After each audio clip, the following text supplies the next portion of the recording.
Hey guys, Anthony here with a tutorial on how to clear cookies, cache, and history in Google Chrome. So I've got Google Chrome open here in Windows 10. Click on the three dots icon in the top right corner and choose History, and then History again. This will bring you to this page.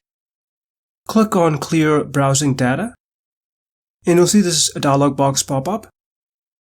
You can choose a time range using this drop-down menu. I'll leave it to all time and then make sure that these boxes are checked. And finally click on Clear Data.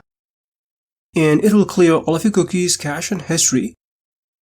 And this could take a little while depending on how much history you need to clear. But that's pretty much it. Well, hope you found this tutorial helpful. If you have any questions, please leave them in the comment section. Thanks for watching.